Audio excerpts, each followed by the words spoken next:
এরপরে ইলেকশনের ফলাফল কি হবে? সেটাও আমি আপনাদের বলছি। দেখুন, আমরা যেটা ভেবেছি সেটা হলো বাবা, আপনি প্লিজ আমার সঙ্গে একটু চলুন, আমি সব আপনাকে পরে বলছি।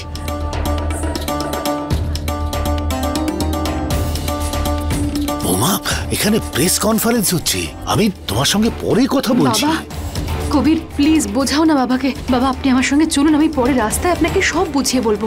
বাবা, জ্যোতি বলছে যখন নিশ্চয়ই কোনো প্রবলেম হবে, তাহলে যাওয়া যাক এখান থেকে। আমরা এক্ষুনি আসছি। এটা তুমি কি বলছো? হ্যাঁ কবির, আমি নিজের চোখে দেখেছি। ওর ব্যাগে গান ছিল, সবাই তোমাদের ছবি তুলছিল, আর ওই লোকটা পার্টি অফিসের এদিকের ওদিকে ছবি তুলছিল। আমার সত্যি খুব ভয় করছে। বাবা, আপনি কাল ওই সভাতে যাবেন না প্লিজ? দেখো মা, তুমি বাচ্চাদের মতন কথা বলছো। এই মিটিং ক্যান্সেল করা যাবে না।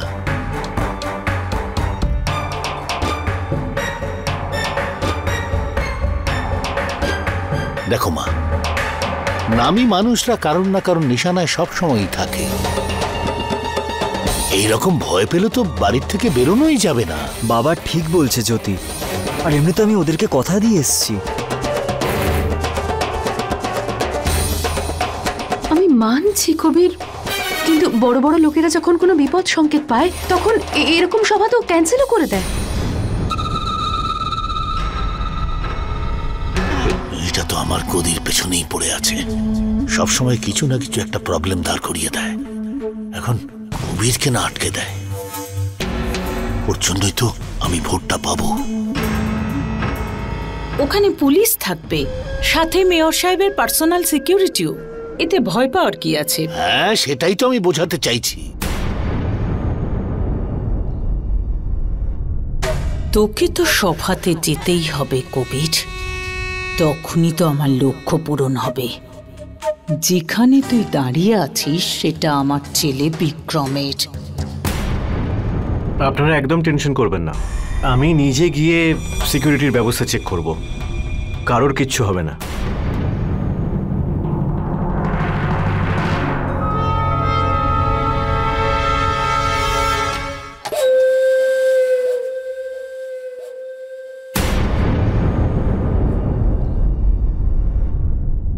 আমি জানি তুমি জ্যোতি দিদির কথা শুনবে না, সভাতে যাবেই, কিন্তু আমার একটা কথা তুমি শোনো।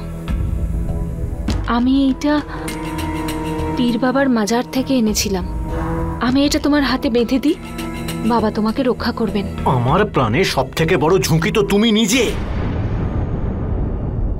ভালো হতো কিছুদিন আগে আমার হাতেই টাকা বাঁধত কেউ, তাহলে তুমি আর আসতে না আমার জীবনে। বিক্রম, তুমি তো আগে এরকম ছিলে না। কলেজে তুমি আমাকে কত ভালোবাসতে, একদিন দেখা না হলে তুমি কত চিন্তায় পড়তে, আর এখন তুমি আমাকে দেখতে পর্যন্ত চাও না। ভালোবাসা? আমি তোমাকে আবার কোন দিন ভালোবেসেছিলাম? আরে আমি তো তোমাকে কোনোদিন বিয়েও করতাম না যদি এই সমস্ত সমস্যা না হতো। তোমার মতো ক্যাটাগরির মেয়েদের তো আমি, তোমার সঙ্গে এই ঘরে থাকতে আমার দম বন্ধ হয়ে আসে। তোমার যা ভাবার তুমি ভাবতে পারো, কিন্তু আমি আমার মন থেকে তোমাকে স্বামী মেনেছি। প্লিজ বিক্রম, তুমি আমাকে ঘৃণা করছো করো, কিন্তু এটা হাতে বেঁধে নাও।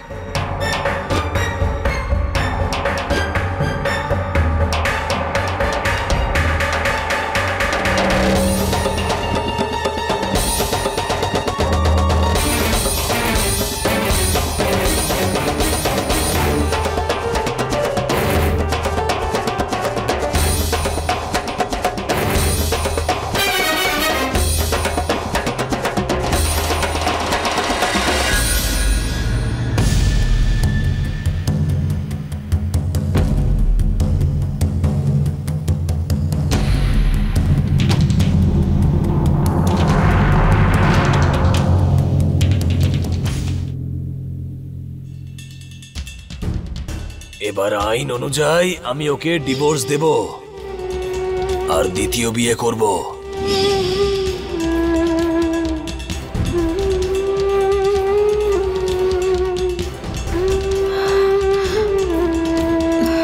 আমি সিদ্ধান্ত নিয়ে নিয়েছি। কি করতে চাইছেন আপনি? সেটাই যেটা আমার অনেক আগে করা উচিত ছিল। নিজের স্বামীর কাছে ক্ষমা চাইতে চাইছি। আমি জানি যে উনি ভেঙে পড়বেন, কিন্তু কোনো দিনই পাল্টাবেন না। ক্ষমা চাইলে অন্তত পক্ষে বারবার ডিভোর্সের কথা তো বলবেন না। আমার বিয়েটা তো বেঁচে যাবে। ঠিক আছে, আপনার যদি তাই মনে হয় তাহলে যান, বাঁচিয়ে নিন আপনার সংসারটা।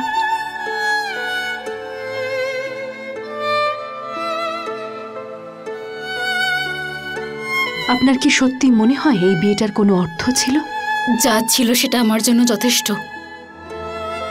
যদি আমি একটা সাধারণ মেয়ে, তোমার মতন নই, আমি তো মরেই যাব। দিদি আপনি... হ্যাঁ জ্যোতি, এটাই সত্যি। তুমি একা কোনোদিনই ছিলে না, তোমার সাথে তোমার বাবা মা ছিল। তুমি শিক্ষিত, কিন্তু আমার তো এই পৃথিবীতে কেউ নেই। আর না আমি তোমার মতন শিক্ষিত। ব্যাস শুধু একটাই দাদা আছে, যার কাছে আমি বোঝা হয়ে থাকতে চাই না। বিয়ের অর্থ কি সেটা আমার জানার দরকার নেই। আমি শুধু এটুকুই জানি যে যে কোনো মূল্যে আমার বিয়েটা বাঁচাতেই হবে। গিয়ে ক্ষমা চাইলে সবকিছু হয়তো ঠিক হয়ে যাবে। উনি হয়তো ক্ষমা করে দেবেন। আর তারপরে?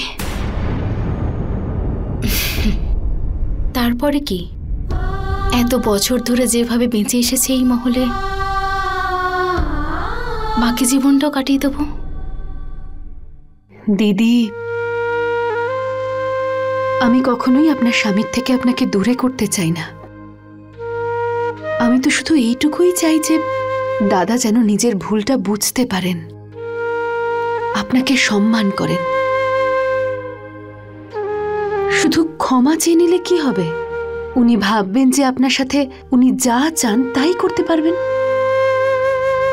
উনি কখনোই ডক্টরের কাছে যাবেন না, আবার আপনাকেই অপমান করবে।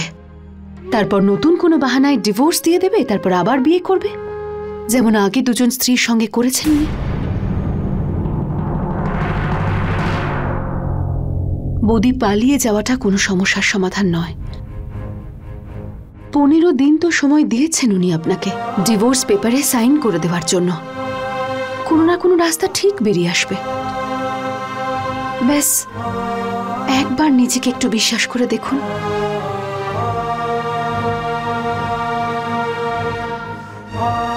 আর যদি তাও আপনার মনে হয় যে ক্ষমা চেয়ে নিলে সবকিছু ঠিক হয়ে যাবে, তাহলে আপনি যান, আমি আপনাকে আটকে রাখবো না।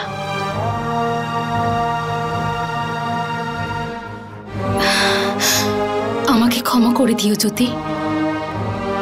তুমি ঠিকই বলছো, ক্ষমা চাইলেই সব ঠিক হয়ে যাবে না। আমাদের মতন মেয়েদেরকে নিজের অধিকারের জন্য লড়তে হবে। একদিন তো মরতেই হবে, তাহলে আমরা লড়াই করেই মরি। অন্তত জেতার আশাটুকু তো থাকবে।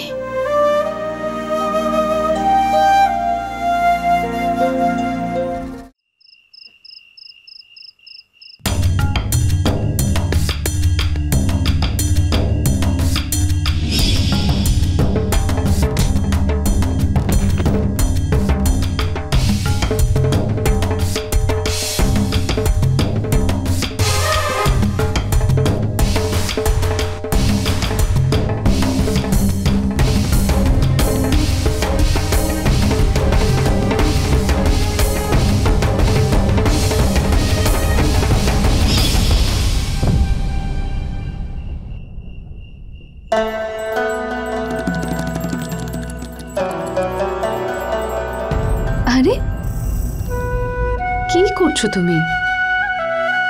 আমি আমার স্ত্রীকে সারপ্রাইজ দিচ্ছি, ঠিক আছে? যতক্ষণ আমি না বলবো চোখ খুলবে না, এইভাবেই দাঁড়িয়ে থাকবে। ঠিক আছে। No cheating. হ্যাঁ হ্যাঁ। ওকে। সামনে কি দেখা যাচ্ছে? অন্ধকার। Very good. এ নাও।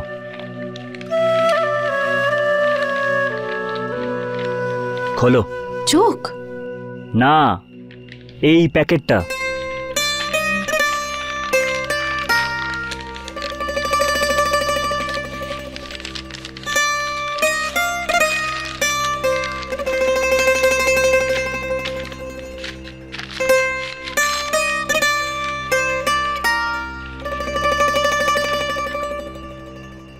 এবার খোলো চোখটা।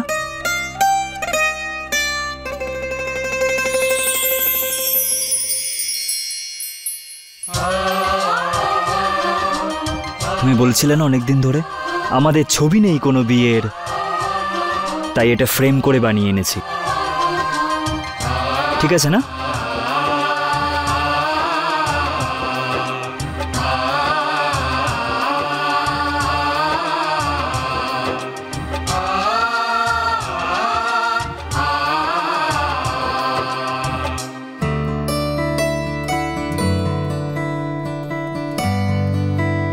একটু রাইটে, রাইটে, রাইটে।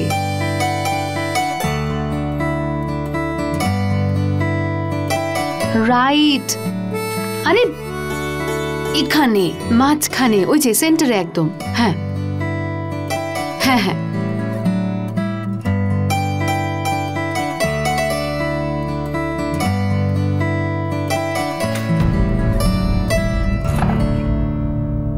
কি হলো?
গভীর, এটা তো ভালো লক্ষণ নয়।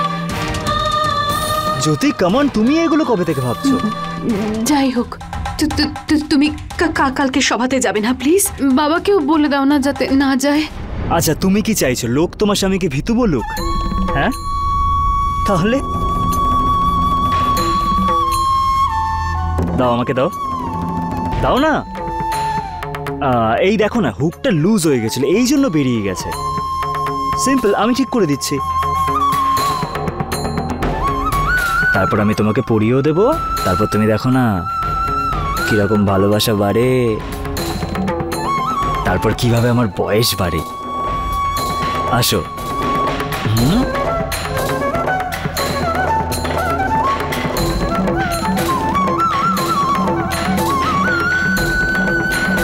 হয়ে গেছে তো?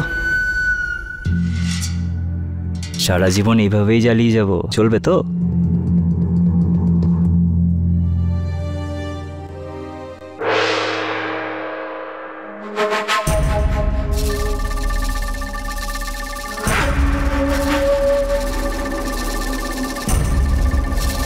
কবির,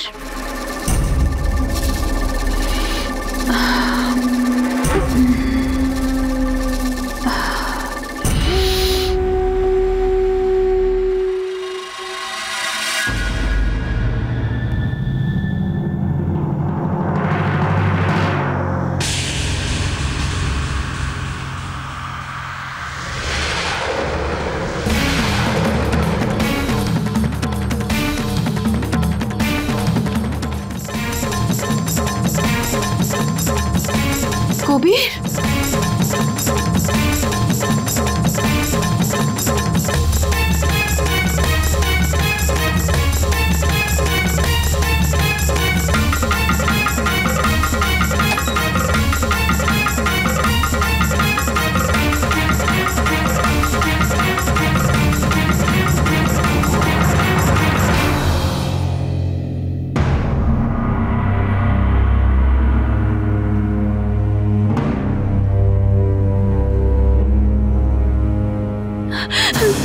আরে কি হয়েছে? এসব?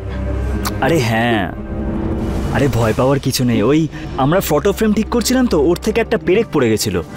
আমি বাথরুম যাওয়ার জন্য উঠলাম, পায়ে ফুটে গেল। ভয় পাওয়ার কিছু নেই, আমি ব্যান্ডেজ ট্যান্ডেজ সব করে নিয়েছি।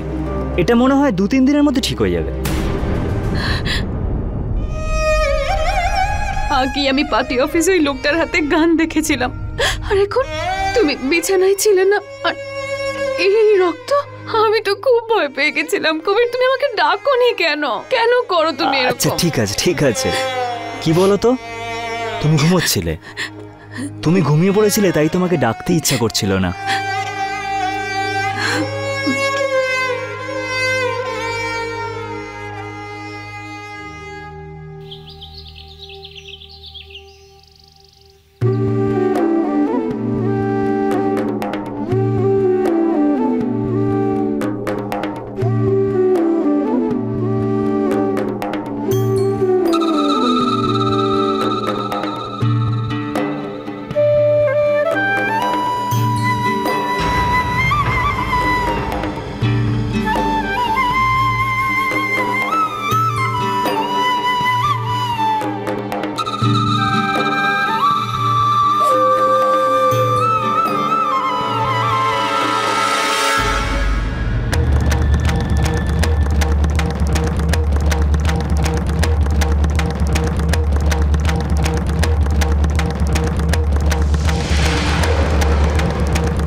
কবির, বাবা, এটা শুভ লক্ষণ নয়। কবির, তোমার মনে আছে তো কাল রাতে আমার মঙ্গলসূত্রটা? বাবা, আপনাদের দুজনের এই সভায় যাওয়া ঠিক হচ্ছে না। জ্যোতি, তুমি পড়াশুনো শিখে কি কুসংস্কারের মতো কথা বলছো? দেখো, ওই দিন তুমি ওই লোকটাকে দেখেছিলে না হাতে গান নিয়ে, আর ওটাই তোমার মনে ভয় ধরিয়ে দিয়েছে, আর কিচ্ছু না।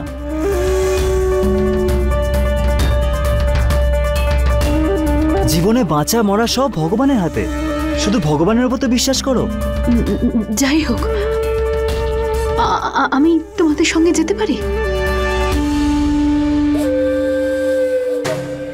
বৌমা, ওখানে গিয়ে তুমি কি করবে? কবির ঠিকই বলছে, ভয়টা হলো মানুষের মনের একটা বড় ভুল। আর যতক্ষণ পর্যন্ত দেবী মায়ের আশীর্বাদ আমাদের সঙ্গে আছে, আমাদের কিচ্ছু হবে না। এবার তুমি একটু হেসে আমাদের বিদায় দাও।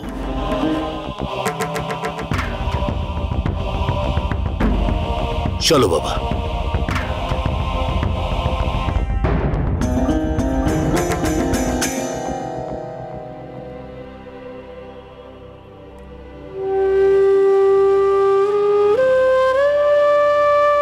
মা, আমার স্বামী, আমার পরিবার আর আমার প্রিয়জনদের তুমি রক্ষা করো।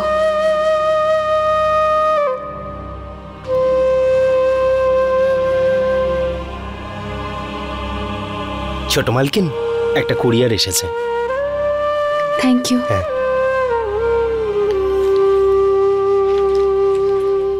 কি পাঠিয়েছে? নামও তো লেখেনি।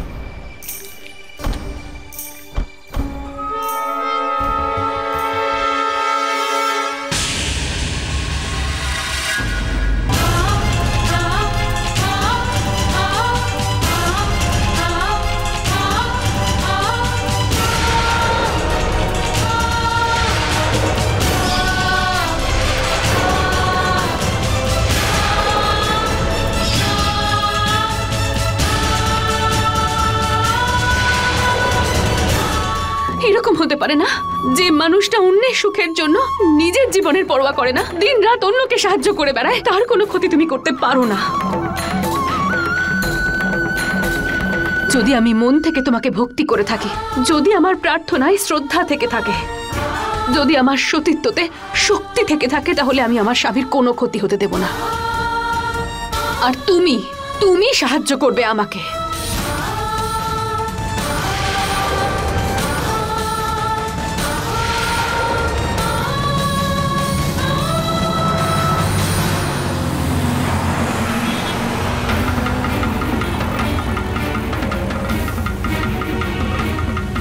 ড্রাইভার, একটু তাড়াতাড়ি চালান না প্লিজ। Okay madam. কোথায় আছো কবির? ফোনটা প্লিজ তোলো। মহিলাদের আমরা দেবী মনে করি। এই দেশের উন্নয়নের জন্য মহিলাদের সঙ্গে কাঁধে কাঁধ মিলিয়ে আমাদের চলতে হবে। মেয়র বাবু জিন্দাবাদ! মেয়র বাবু জিন্দাবাদ! মেয়র বাবু! এই জন্য আমরা আমাদের এই অঞ্চলে মহিলাদের জন্য একটা কলেজ স্থাপন করছি, যাতে যেসব মেয়েরা বিয়ের পরে আর পড়বার সুযোগ পায় না, তাদের দ্বিতীয়বার আবার পড়াশোনা করবার এবং অন্য কোনো কাজ করবার সুযোগ পায়। কুমার সাহেব কুমার সাহেব কুমার সাহেব কুমার সাহেব। এই সমস্ত কাজ আমার নিজের নয়, এতে আমার যে সঙ্গ দিয়েছে সে হলো আপনাদের ভালোবাসার কুমার বাবু, আমার ছেলে কবির।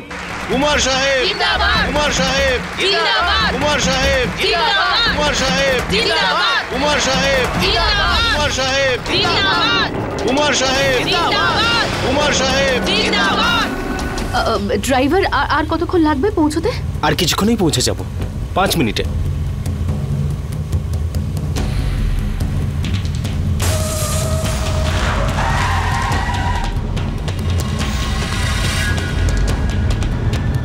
হে ভগবান, কি হলো? গাড়িতে দাঁড় করালেন কেন? এক্ষুনি চেক করছি। কি হয়েছে? ম্যাডাম, টায়ার পাঞ্চার হয়ে আছে, আপনি গাড়িতেই বসুন, আমি পাল্টে আনছি। এখান থেকে আরেকটু দূরে, তাই না সভাটা? হ্যাঁ।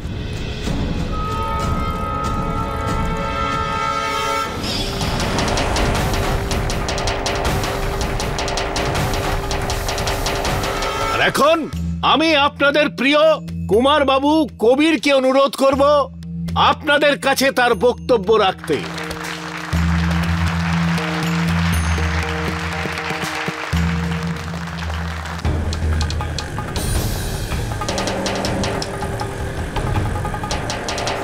কুমার সাহেব কুমার সাহেব কুমার সাহেব কুমার সাহেব।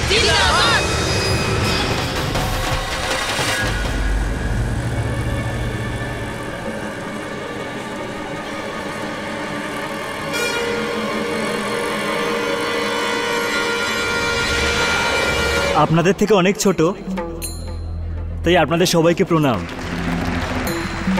কুমার সাহেব কুমার সাহেব কুমার সাহেব কুমার সাহেব কুমার সাহেব। আমি কোনো নেতা নই, আমি শুধু আপনাদের সেবক মাত্র। আর আমি কিছু বলার আগে আমি চাই আপনাদের জন্য কিছু করে দেখাতে। কুমার সাহেব কুমার সাহেব কুমার সাহেব কুমার সাহেব কুমার সাহেব কুমার সাহেব।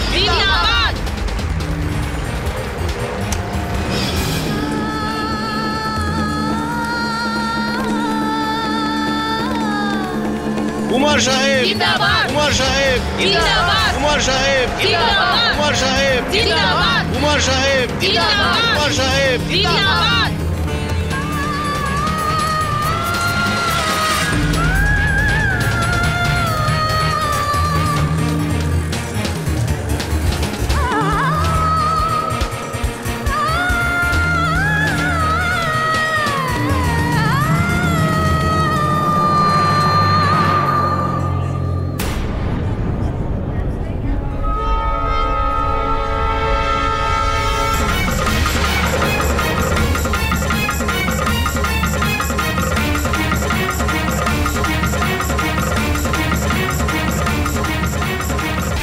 এ তো আমাকে ইলেকশনে হারিয়েই ছাড়বে।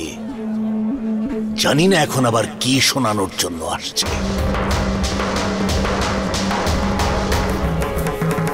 কবির, কবির, কবির তুমি চলো এখান থেকে, তোমার খুব বিপদ। কেউ আমাকে তোমার একটা ছবি পাঠিয়েছিল যেটাতে মালা দেওয়া ছিল, তো তুমি চলো এখান থেকে, আমার ভয় করছে। চলো কবির।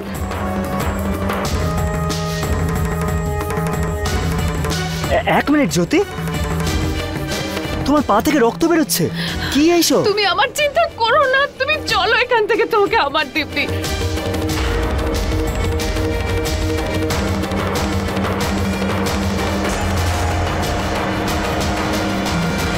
তাহলে এই হচ্ছে নিশানা। দেখো মা, এখানে কিচ্ছু হবে না। দেখো কত সিকিউরিটি রয়েছে, তুমি শুধুই আমি চিন্তা করছো। কবিরকে নিয়ে কোনো রকম রিস্ক নিতে পারবো না। কবির চলো তুমি এখান থেকে, চলো চলো বলছি।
জ্যোতি,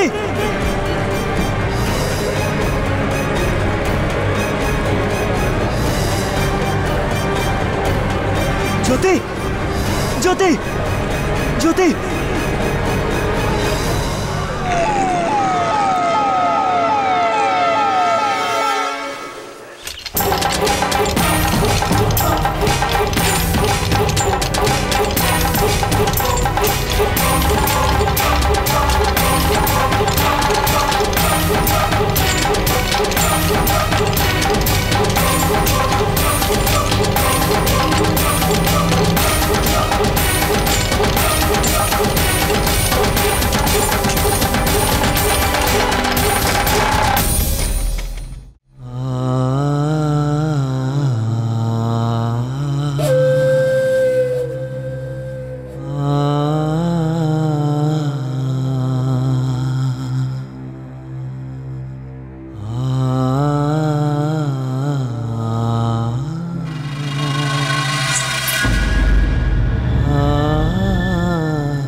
কবির, এটা তো ভালো লক্ষণ নয়, তাই না?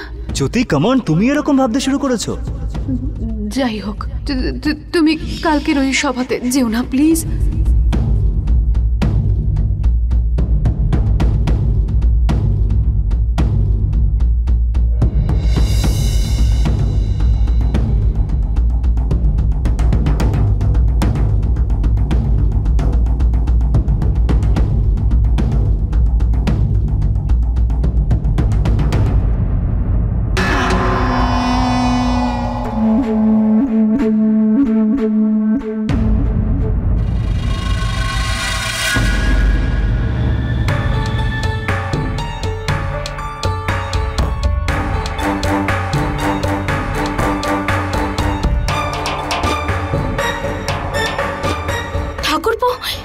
এসব কি করে হলো?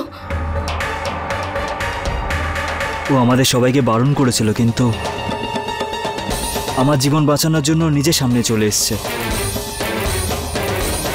তুমি চিন্তা করো না ঠাকুরপো,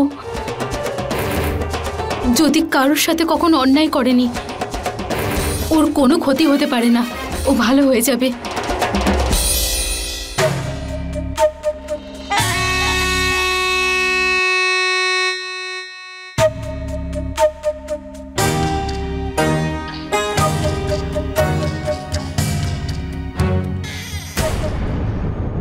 কেমন আছে ডক্টর?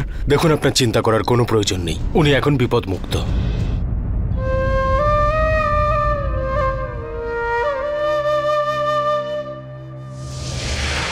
অ্যাকচুয়ালি গুলি ওনার শরীর ছুঁয়ে বেরিয়ে গেছে। কিছুক্ষণ পরে আপনি ওনার সাথে দেখা করতে পারেন।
খুব খারাপ দেখতে লাগে তুমি কাঁদলে। আমার একটু প্রশংসা করো না।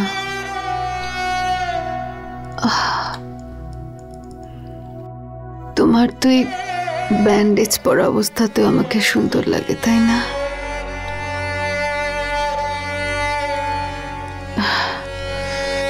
এই হসপিটালের লোকগুলো সবসময় সাদা ব্যান্ডেজ কেন বাঁধে গো?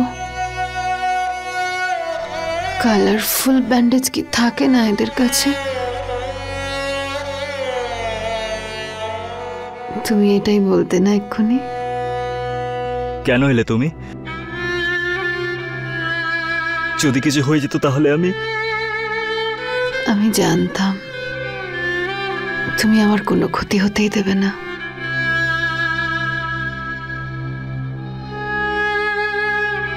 কি দেখছো এভাবে?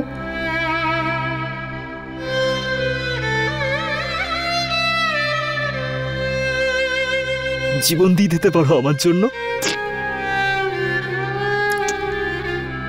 না, একসাথে বাঁচতে চাই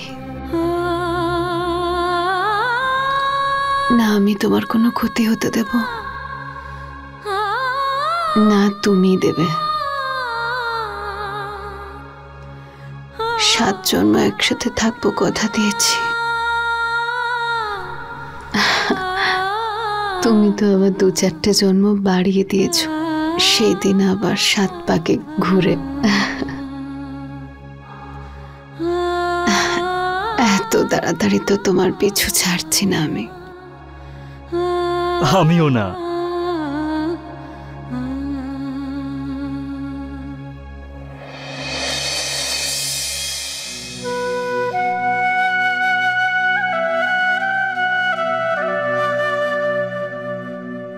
থ্যাংক ইউ।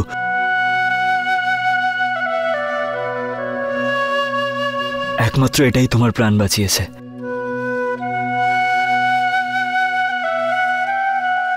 সারা জীবন এর কাছে ঋণী থাকবো আমি।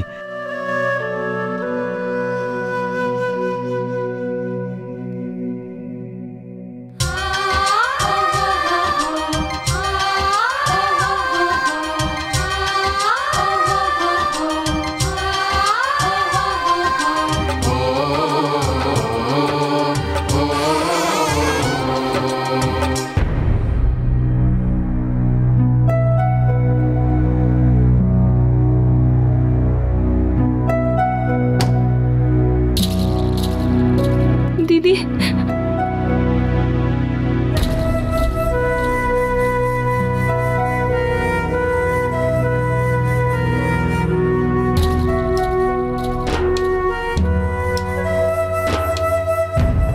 আজ আমাদের বৌমা সাবিত্রীর মতো যমরাজের থেকে নিজের স্বামীর প্রাণ ছিনিয়ে এনেছে। তুমি আমায় ঋণী করে দিলে মা। যদি আমাদের কবিরের কিছু হয়ে যেত তাহলে। এইভাবে নিজের প্রাণ বিপদে ফেলা উচিত হয়নি তোমার। প্রথমে তোমার সিকিউরিটিদের ইনফর্ম করা উচিত ছিল।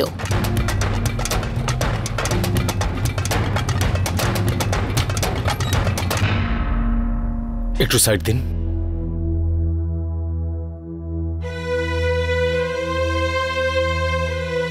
প্লিজ আপনারা ওনাকে রেস্ট নিতে দিন। আপনাদের মধ্যে কেউ একজন ওনার সাথে থাকতে পারেন। বাবা আমি থাকছি জ্যোতির সাথে।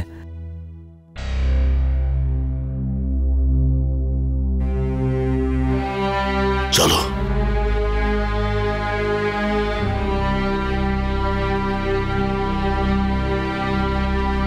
তোমার নিশানা নাকি খুব ভালো।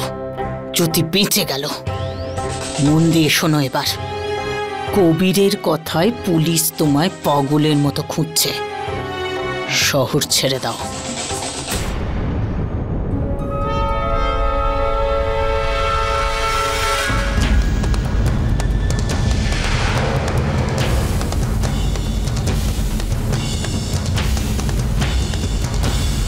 কার সঙ্গে কথা বলছিলে তুমি? কাকে শহর ছাড়বার কথা বলছো? না মানে একটা বন্ধুর সাথে কথা বলছিলাম। এই শহরের কি হয়েছে কে জানে। এত টাইট সিকিউরিটির পরেও এরকম ঘটনা।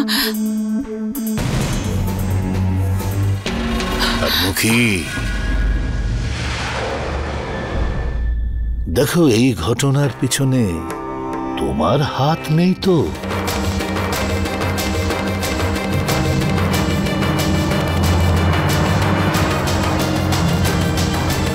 কি উল্টোপাল্টা বলছেন মেয়র সাহেব?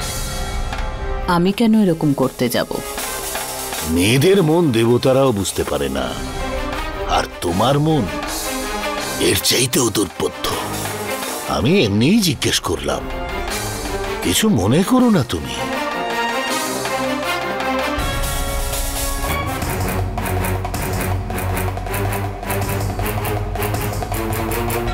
মা তুমি তো কবিরকে মারবে বলেছিলে, তাহলে এইসব কি? বাড়ি চল, তারপর বলছি।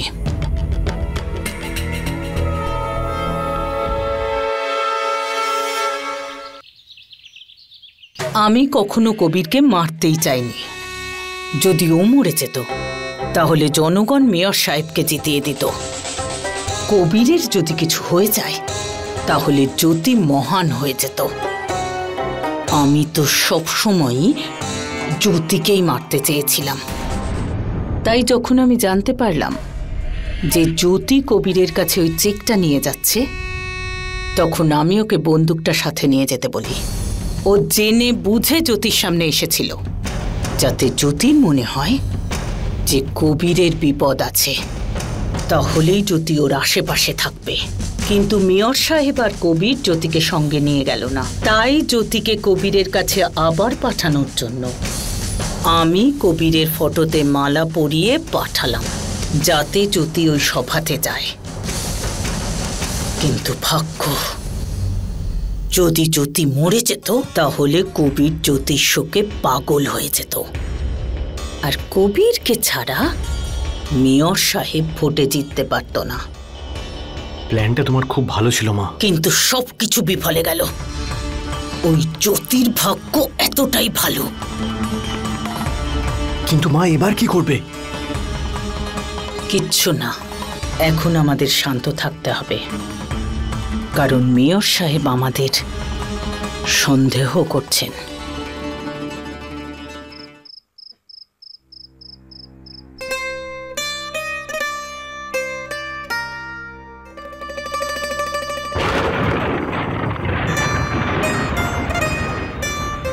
হঠাৎ করে বিদ্যুৎ চমকাচ্ছে কেন বলো তো? হ্যাঁ, ওই মেঘ ডাকার আসল কারণ হলো ভালোবাসার। আর ভগবান এটাই চাই যে আমি তোমাকে খুব ভালোবাসতে থাকি, এই জন্য মেঘ ডাকছে। খাও। আর খাবো না। চুপ, খাও। Very good. ব্যাস।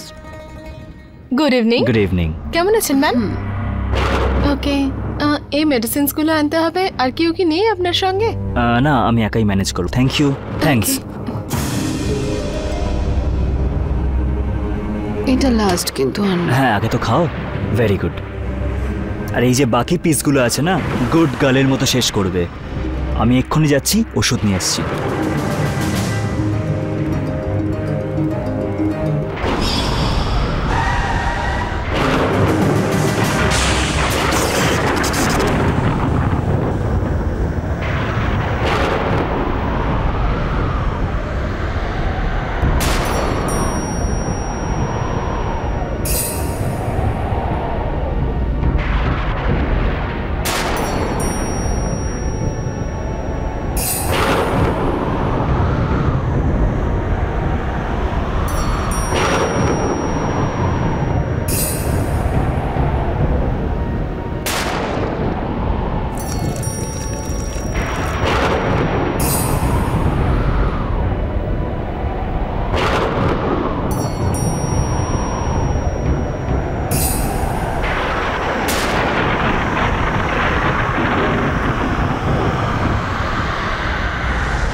কি হলো? তুমি এখানে কি করছো? আর বিছানা থেকে উঠে এখানে চলে এলে? জানি না, ওই সুন্দর হাওয়া দিচ্ছিল তাই। না কবির, আমার কেন মনে হলো কেউ আমাকে ডাকছে। কেউ, আমার নিজের কেউ। ওই আমি জানি না আমি এখানে কেন চলে এসেছি। ওষুধের প্রভাব পড়েছে এটা তোমার উপর। গেছে, চলে এসো। না না কবির, কেউ একজন আছে। হ্যাঁ, কেউ আমার নিচের, আমাকে ডাকছে। এখানে কেউ নেই, চলো এসো এসো।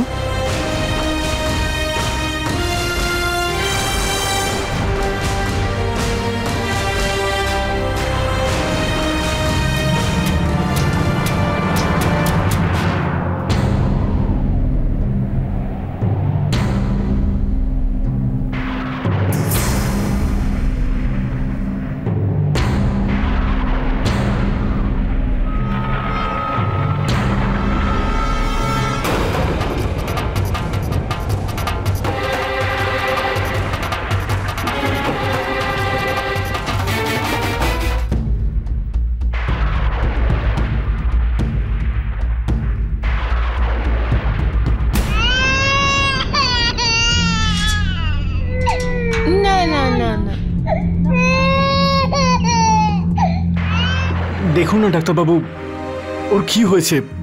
সকাল থেকে শুধু কেঁদেই চলেছে। দেখুন, আপনি ভয় পাওয়ার কিছু হয়নি। আসলে ব্যাপারটা হচ্ছে আবহাওয়া চেঞ্জ হচ্ছে, তাই একটু জ্বর এসেছে। আমার মনে হয় আজ রাতের জন্য অবজারভেশনের জন্য ওকে এখানেই রেখে যান।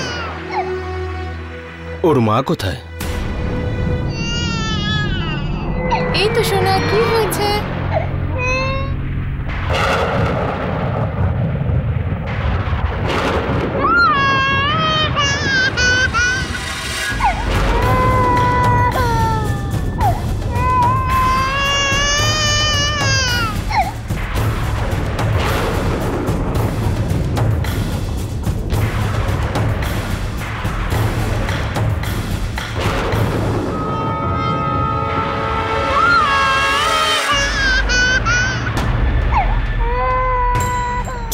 হচ্ছে যে কেন মনে হচ্ছে যেন কেউ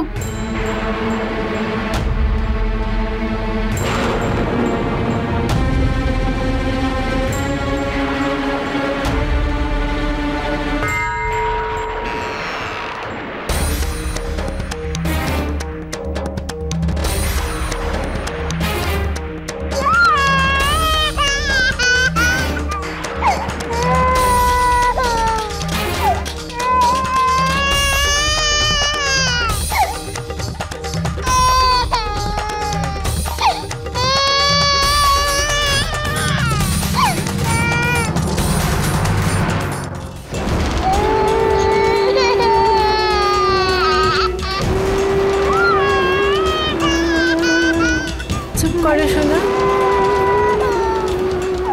আর বাবালে কি হয়েছে মা? কিচ্ছু হয়নি, দেখো সব ঠিক হয়ে যাবে।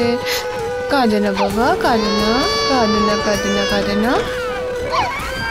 এই তো শান্ত মা, কিচ্ছু হয়নি।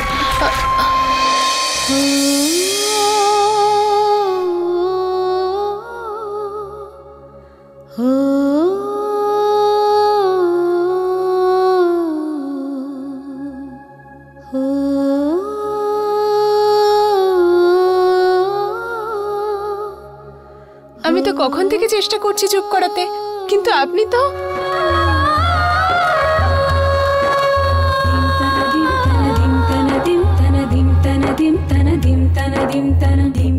মিসেস জ্যোতি, আপনি এখানে কি করছেন বলুন? আপনার তো নিজের রুমে রেস্ট নেওয়া উচিত, তাই না? ডক্টর, আসলে বাচ্চাটা খুব কাঁদছিল, তাই আমি থাকতে পারলাম না। স্যার, ওনার কোলে যাওয়ার পর তো বাচ্চাটা চুপ করে গেছে আর খেলা করছে। দেখুন না স্যার, আমি কখন থেকে চেষ্টা করছিলাম, কিন্তু আর জ্বরও নেই এখন?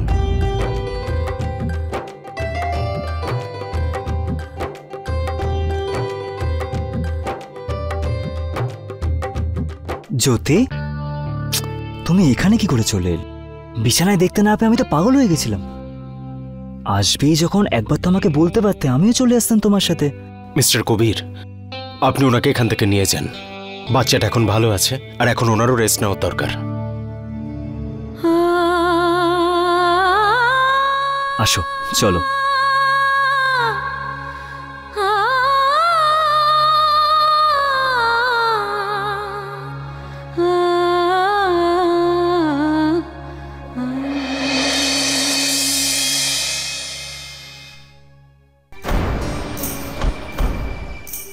এই নিন ডাক্তারবাবু, আপনি যে ওষুধগুলো বলেছিলেন নিয়ে এসেছি। দেখুন পঙ্কজবাবু, এখন এই ওষুধগুলোর কোনো প্রয়োজন নেই। বাচ্চার গায়ে এখন কোনো জ্বর নেই।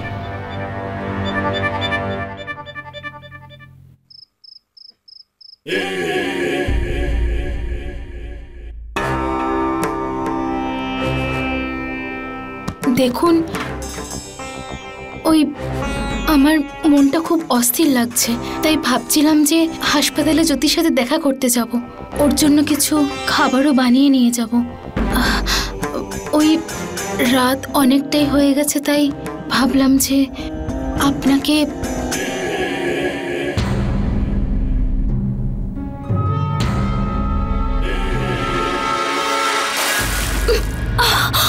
ঘুম ভাঙলো তাহলে তোমার?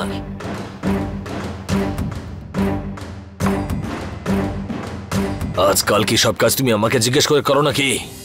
তুমি তো দিনের বেলা ওর সঙ্গে দেখা করতে গেছিলে, আমাকে জিজ্ঞেস করে গেছিলে। তাই জন্য এইসব নাটক বন্ধ করে দাও। এসব দিয়ে কোনো কাজ হবে না। আর এমনিতেও আমি আর তোমার স্বামী নই। আমি তো সইটাও করে দিয়ে এসেছি ওই ডিভোর্স পেপারে। তোমার হাতে 14 দিনের সময় আছে, তারপরে ডিভোর্স, তোমার হাত থেকে মুক্তি।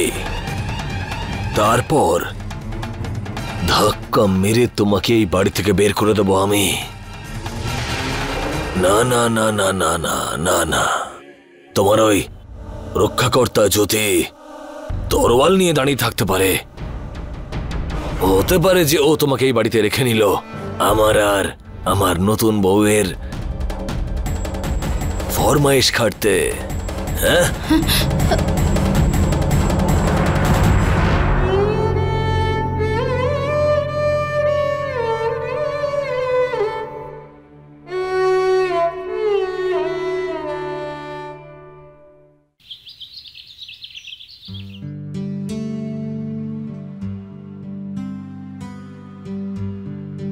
কি হলো, কি দেখছো? ডক্টর নাকি তুমি? চিন্তা করো না, ডক্টর তোমাকে কোনো ইঞ্জেকশন কিচ্ছু দেবে না। ওনারা আজকে তোমাকে ডিসচার্জ করে দিয়েছে, এই জন্য আমি তোমাকে ঘরে নিয়ে যাচ্ছি। হ্যালো, কি দেখছো? ওই কাল ওই রুমে একটা বাচ্চা ছিল না, ভাবলাম যে যাওয়ার আগে একবার দেখা করে যাই। ও মনে হয় ঘরে চলে গেছে মা বাবার সাথে, ঠিক হয়ে গেছে হয়তো, তাই না? কিন্তু কবির, তুমি দেখেছিলে কালকে ওর বাড়ি থেকে তো কেউ আসেনি, না ওর মা না বাবা। যদি তুমিও না কারোর সাথে এমন ভাবে মিশে যাও যেন। না না, ওকে দেখে না কেমন কেমন যেন মনে হলো খুব নিজের কেউ, খুব আপন আমার। আর তুমি দেখলে না, ও আমার কোলে এসে চুপ করে গেছিল একদম, আমার গালে হাত দিচ্ছিল। আর ও তুমি জানো আমার একটা কথা বলি, খুব তাড়াতাড়ি তোমার কোলেও একটা বেবি আসবে।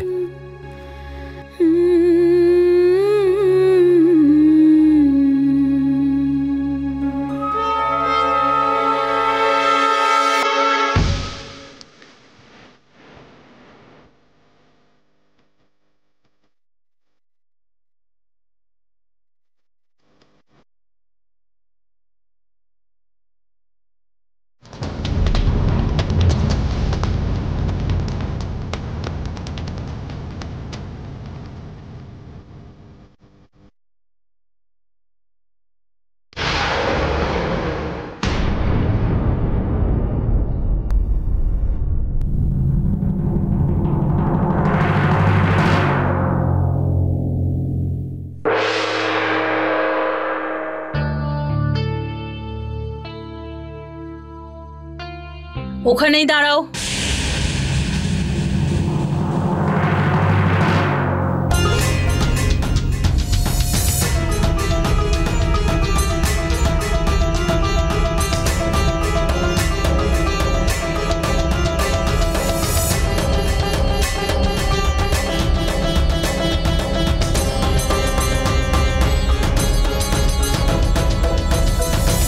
মৃত্যুমুখ থেকে ফিরিয়ে এনেছো তুমি আমাদের কবিরকে, বরণ তো করতেই হবে। তোমার তো কোনো নাটকের দলে থাকা উচিত ছিল।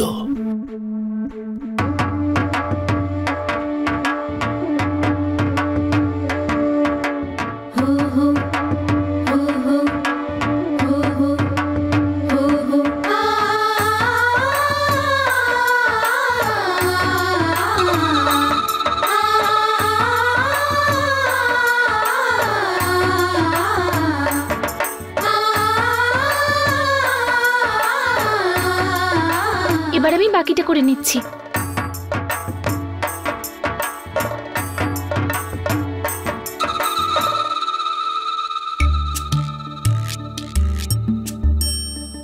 এবার লঙ্কাটা পুড়িয়ে দেব। কাকিমা, আপনার হয়তো একটু সমস্যা হবে, আপনি সহ্য করতে পারবেন তো? ওই জীবন মৃত্যুর প্রশ্ন তো।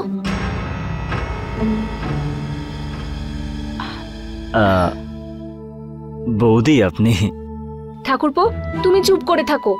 জানো, আমাদের গ্রামে এরকমই হয়। নিশ্চয়ই কারোর কুনজর পড়েছে ওর ওপর।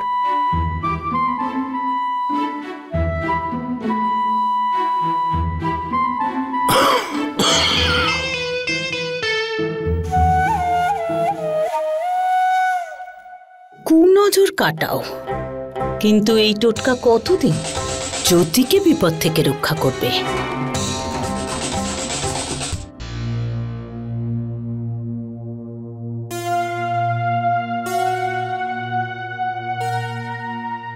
বেঁচে থাকো। তুমি বুঝতে পারবে না, তোমাদের দুজনকে সুস্থ অবস্থায় দেখে আমি কতটা আনন্দ পাচ্ছি। যে এই পাপ কাজটা করেছে তাকে কোনোভাবেই ক্ষমা করব না। আমরা খুব তাড়াতাড়ি তাকে ধরে যোগ্য শাস্তি দেব।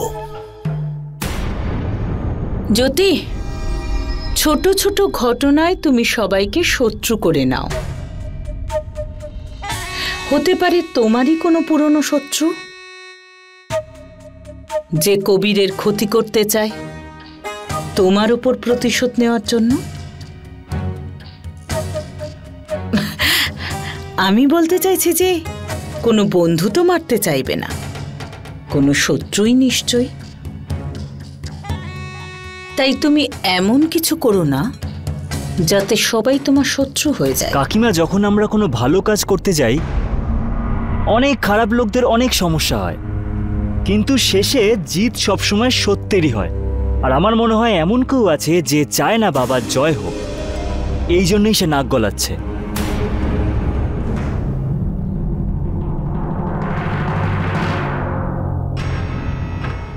अपने पसंदीदा शो के फुल एपिसोड देखने के लिए अभी डाउनलोड करें दंगल प्ले ऐप।